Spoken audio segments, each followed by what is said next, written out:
ఇలా మార్నింగ్ లేవగానే పక్షులు చక్కగా వెళ్ళిపోయింది. కొత్తిమీర పుదీనా హార్వెస్ట్ చేసుకుందాం ఈరోజు.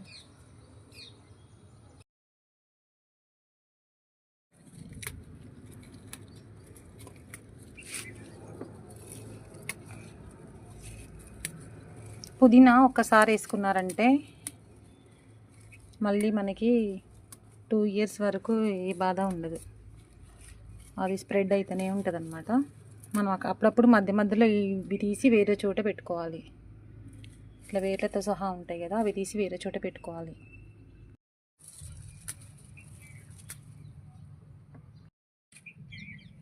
నేను కూలర్ టబ్లో పెట్టుకున్నాను. మధ్య మధ్యలో ఇక్కడ నుంచి తీసి కొమ్మలు అక్కడక్కడ పెడుతూ ఉంటాను. కొమ్మలతో కూడా పుదీనా వస్తుంది. రూట్స్ లేకున్నా కానీ డెవలప్ అవుతుంది.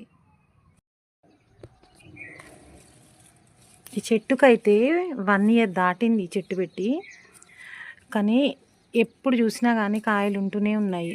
మధ్యలో ఒకసారి మొలివంతే ఎప్పుడు ఉంటూనే ఉన్నాయి.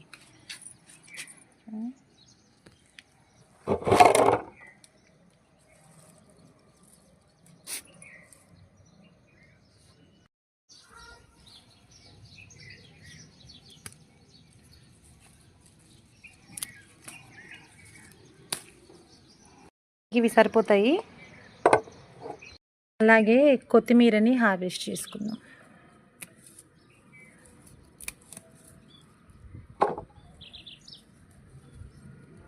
నేను ఇలా 2 టబ్లల్లో వేసుకున్నాను. దీంట్లో కూడా వేసుకున్నా, ఇది అయిపోయింది. ఇది హార్వెస్ట్ చేశాను ఈ ప్లేస్లో. ఇక్కడ ఇప్పుడు ఈరోజు దింపుతున్నా. చిన్న చిన్న వాటిలల్లో కూడా కొత్తిమీర వస్తుందండి.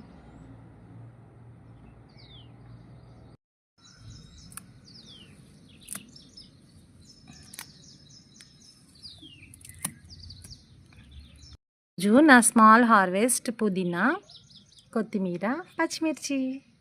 Please subscribe my channel.